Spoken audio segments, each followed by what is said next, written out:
Alright guys, so this is where we're at with the wire harness right now. Everything's off of it, all the split loom, 99% of the tape. It's on in a couple spots just kind of hold the big bulky parts of it together, but we're going through, we're taking out all the unnecessary stuff for the carburetor setup we're going to run. So started pulling off the injector plugs, the O2 sensors, and we're just going through it, doing stuff like that, doing it a little bit at a time, so we don't get rid of anything accidentally that we might need. But yeah, it's a great time. Gonna be many hours into doing this, but we'll see what we end up with here. So after a lot of routing and rerouting and just a whole bunch of time spent on this and a whole bunch of time spent scrolling through the factory service manual I have to, verify what circuits do what and what might be affected by removing what. I think we have our finished harness here. Now, obviously, have to reloom some of this, but I want to wait till it's in the truck and I verify everything works the way I want it to. So, essentially, we left these alone. These PCM plugs are exactly the same as they were to begin with. We needed to keep the one of the sensor plugs for the AC here. Kept the alternator plug because the PCM has the voltage regulator in it. Kept that coolant temp sensor plug there. So we have a working coolant temp gauge on the dash, the factory gauge. So that is it for what would be the passenger side of the engine. And over here, we have all this running down there. This is the vehicle speed sensor that goes into the back of the transfer case.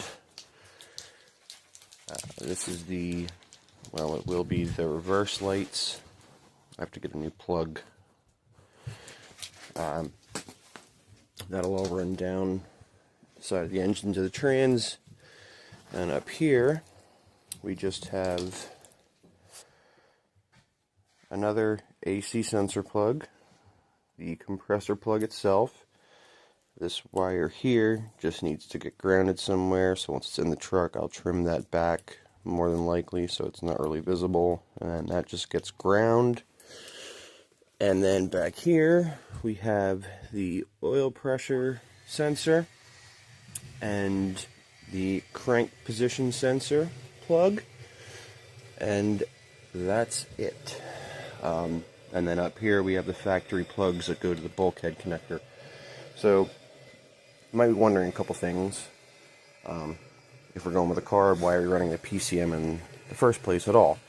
And I would love to just eliminate that and all this entirely, but the PCM does interface with the output shift speed sensor at the back of the transfer case for the speedometer to work, and it also interfaces with the tachometer on the dash, and it gets that signal through the crank position sensor, and it also interfaces with a couple of the AC inputs, like that sensor there. Now that could probably easily be worked around by just giving the AC compressor relay the appropriate ground or power and trigger wire. I could probably work around that, but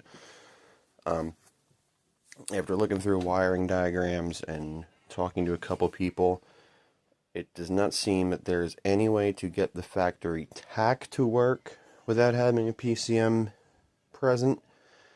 And it does not seem that I could get the factory speedometer to work without the PCM or jerry-rigging a bunch of stuff and getting some kind of adapter to modify the signal going up to the gauge cluster. So we stripped out all the injection stuff, all the injector plugs, the O2 sensor plugs, the TPS, IAC valve, map sensor, all that stuff's gone from the harness, so it'd be nice and clean. There's not a bunch of unused plugs hanging everywhere. But all the like junctions are still in the wiring. So like the shared 5-volt sensor, the shared 5-volt signal wire coming out of the PCM for a bunch of different sensors, that's all still there. It's just all the unneeded stuff was cut out of it as far back as we could. So we're going to put this back in, tuck all this up on the top of the cowl so this isn't seen. I have a PCM cover that I made that'll cover all this. So all you'll really see coming down to the side of the engine is this here, and this will get split loomed once I know what length everything needs to be and everything in the truck. This on the one side of the engine, the alternator wiring and coolant temp sensor wiring. This will let us keep our stock alternator. In worst case scenario, for some reason this doesn't work out, we can just run an external regulator. And then our single wire coolant temp sensor for the dash gauge. And then on this side, it'll just be all this. Again, covered up in split loom. Running down the back of the engine. This will go down to the trans here for the reverse lights and the output shaft speed sensor. And then up front on the engine, it'll just be these plugs for the AC. That plug there at the back for oil pressure, and then that one for the crank position sensor. And this I'm just going to ground back as close to the rest of the harness as I can. And that's pretty much it. I think it should work out just fine. Obviously the PCM is it's going to throw like every code imaginable for stuff related to the injection, but I don't see any reason why it won't work. Simply to operate the air conditioning with the factory controls on the dashboard, and I don't see why it would not read us the tachometer and speedometer on the dash along with the other gauges. So I think we're pretty much done with the wire harness. Thank God.